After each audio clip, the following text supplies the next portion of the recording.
Good morning, class 7th. This is our science class. So please take out your science book and open the third chapter, fiber to fabric.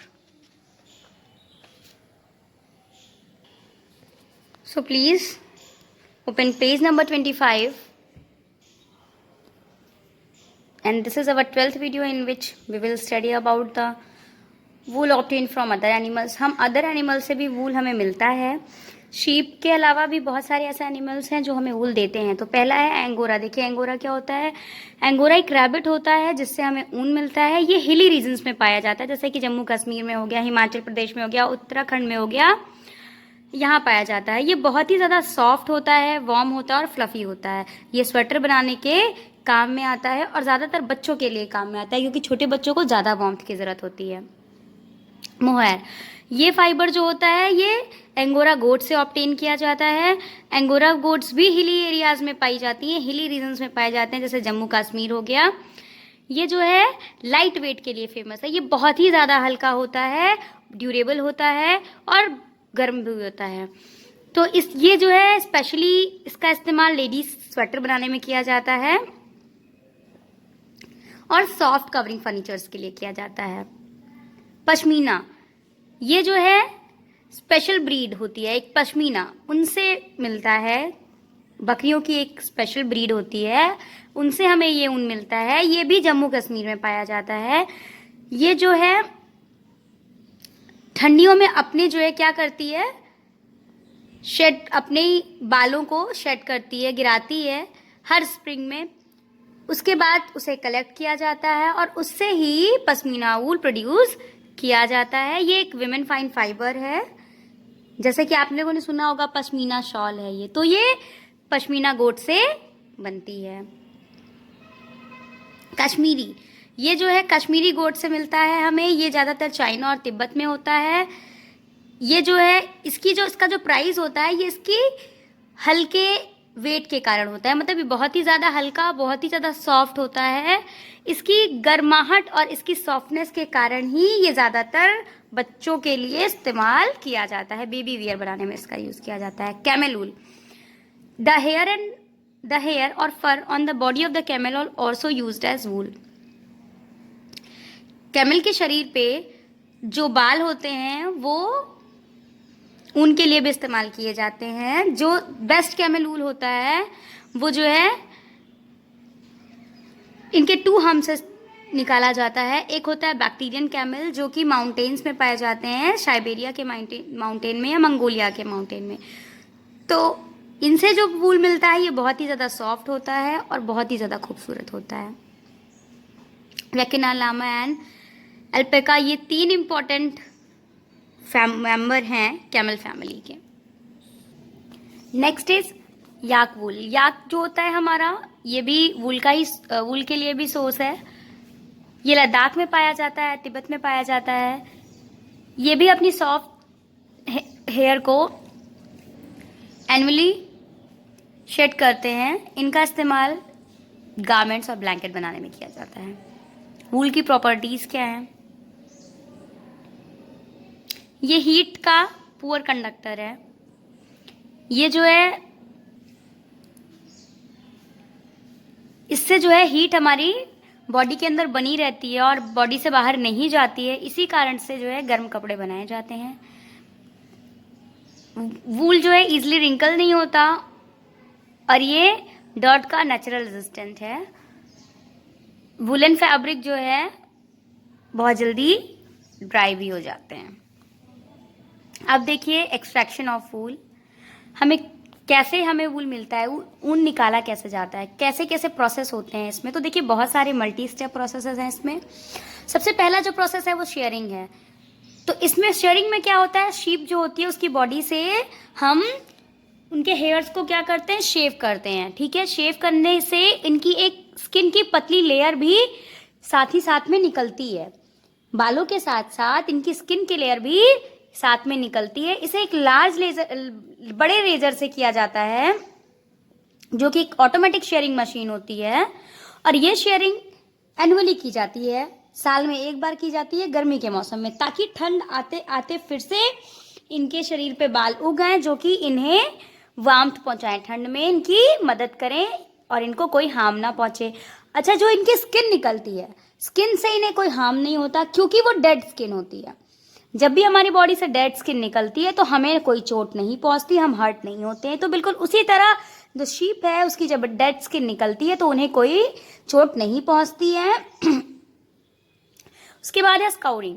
ये process जो है इसमें skin से बालों को अलग किया जाता है। जो डेड स्किन के साथ बालों के साथ साथ डेड स्किन निकलती है उसे अच्छे से धुला जाता है डिटर्जेंट की हेल्प से, और इनसे डस्ट है, डर्ट है, ग्रीस है, ये सब निकाला जाता है। आजकल ये सब मशीन से होता है। शॉर्टिंग, अगर कोई भी डैमेज वूल है, स्टेन दाग वाला है, मतलब अगर इनके बालों में या ऊन में दाग लगा हुआ है या खराब है तो उसे अलग किया जाता है। सॉफ्ट फ्लफी फाइबर्स अलग किए जाते हैं और खराब अलग करते हैं। उसके बाद फिर इनकी क्वालिटी इन्हेंस की जाती है। कार्डिंग, ये जो प्रोसेस है इसमें शॉर्टेड वूल जो है वो आगे पास किए जाते हैं ताकि वो स्ट्रेट कर किए जा सके, स्ट्रेटनिंग होती है फिर उनकी। ये रोलर्स की हेल्प से होती है। इनमें ये वायर टीथ की तरह होते हैं। इनमें जो ऊन होता है वो एक फ्लैट शीट में अरेंज होता है। इसे हम सिल्वर भी कहते हैं। डाइंग, इसके बाद इसे डाई करते हैं। जिस भी कलर का ऊन चाहिए उस कलर में उसे डाई किया जाता है, वाइट, ब्लैक, ब्राउन या कोई भी कलर। स्पिनिंग होती है। जो वूल फाइबर्स होते हैं वो स्ट्रेट होते हैं, उनमें भी स्ट्रेटनिंग होती है, कॉम्बिंग होती है। ये डिपेंड करता है कि फाइबर की क्या लेंथ है। लॉन्ग फाइबर्स जो होते हैं स्पिन इनटू वुलन यार्न्स, वो यार्न में किए जाते हैं ताकि स्वेटर वगैरह बनाए जा सकें। अब आ गया सिल्क। सिल्क हमारा एक नेचुरल फाइबर है जो कि सिल्कवॉर्म से मिलता है। सिल्क को क्वीन ऑफ टेक्सटाइल भी कहा जाता है। जो रेयरिंग होती है सिल्क वॉर्म्स की, ये सिल्क से मिलती है जिसे हम सेरीकल्चर कहते हैं। अब देखिए, सिल्क जो है कई प्रकार के होते हैं। मलबरी होता है, तेसार होता है, मूंगा सिल्क होता है, कोसा सिल्क होता है, ईरी सिल्क होता है। तो अलग अलग प्रकार के सिल्क भी होते हैं। सिल्क हमें देखिए कहाँ से मिलता है, कोकून से मिलता है। सिल्क वॉर्म में कोकून पाया जाता है, उस कोकून से हमें सिल्क मिलता है। तो देखिए अलग अलग प्रकार के सिल्क होते हैं। उसके बाद प्रॉपर्टीज पढ़ते हैं। तो सिल्क जो होता है बहुत मजबूत होता है, शाइनी और सॉफ्ट फाइबर होता है। ये इलास्टिक होता है, इसमें इलास्टिसिटी भी होती है। सिल्क फाइबर अच्छे से डाई हो जाता है और ये बहुत ब्राइट और स्पार्कलिंग होता है। सिल्क जो है वाटर से अफेक्टेड नहीं होता। सिल्क फाइबर हमारा पानी से अफेक्टेड नहीं होता, बल्कि डिटर्जेंट वगैरह इनके फाइबर्स को ब्रेक डाउन कर सकते हैं। ये एक अच्छा इंसुलेटर होता है और ये ठंडी हो या गर्मी हो, ये जो है जो भी इसे पहनता है तो ये ठंडी में गर्म रखता है और गर्मी में ठंडा रखता है। सिल्क फाइबर में व्रिंकल्स नहीं आते जल्दी, ठीक है। अब देखिए सिल्क मॉथ का क्या लाइफ साइकिल होता है। सिल्क जो है हमें कोकून से मिलता है। The most common silk worm is the mulberry. Mulberry silk worm सबसे कॉमन है हमारा।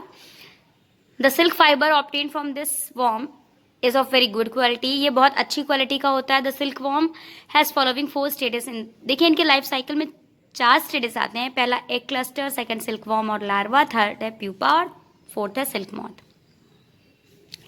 ठीक है। तो जो फीमेल मॉथ होती है वो 300 से 400 एग्स प्रोड्यूस करती है मलबरी लीव्स में, यानी कि शहतूत की पत्तियों में, ठीक है। एग्स का जो साइज होता है वो बिल्कुल एक डॉट के बराबर होता है और ये ऑटम सीजन में होता है। इसके बाद ये जब ये इंक्यूबेशन होता है, इनमें इंक्यूबेशन मतलब वो एग हैच करते हैं सुटेबल टेम्परेचर में। उसके बाद आता है सिल्कवर्म और लार्वा। जब एग हैच कर जाते हैं, फट जाते हैं, तो सिल्कवर्म जो होता है वो अंडों से बाहर निकलता है। ये बहुत छोटे छोटे और हेयरी होते हैं, मतलब छोटे छोटे बाल इन पे होते हैं। इनके फर्स्ट फ्यू डेज में, मतलब स्टार्टिंग के दिनों में, ये जो है मलबरी की लीव्स को ही खाते हैं। उसके बाद ये जो है दिन और रात बराबर फीड करते हैं उन पर और बड़े होते हैं। प्यूपा 5-6 हफ्तों में कैटरपिलर जो है वो रेडी हो जाता है प्यूपा स्टेज में आने के लिए और फीड करना बंद कर देता है, और उसके बाद कंटिन्यूअस ये स्पिन करता रहता है एक थ्रेड को, एक बहुत ही स्टिकी थ्रेड उसमें बनने लगता है इनकी स्लाइवरी ग्लैंड से, इनकी बॉडी के चारों तरफ। इसे हम स्पिनिंग ऑफ द कोकून भी कहते हैं। इसके बाद सिल्क मॉथ, कुछ हफ्तों बाद सिल्कवॉर्म जो है, कोकून के अंदर का जो सिल्कवॉर्म होता है वो जो है डिसॉल्व होकर कोकून के बाहर आ जाता है। अब आती है बारी extraction of silk from cocoons. Cocoon से सिल्क को कैसे बाहर निकालते हैं। सिल्क जो है हमें कोकून से मिलता है। कोकून जो है फार्मर के द्वारा रेज किया जाता है और डिलीवर किया जाता है। ठीक है, तो इनमें भी कई सारे प्रोसेस होते हैं, जैसे कि पहले शॉर्टिंग होती है, फिर सॉफ्टनिंग होती है। तो फिर इसकी स्टडी हम लोग अपने नेक्स्ट वीडियो में करेंगे। Till then bye bye, have a good day.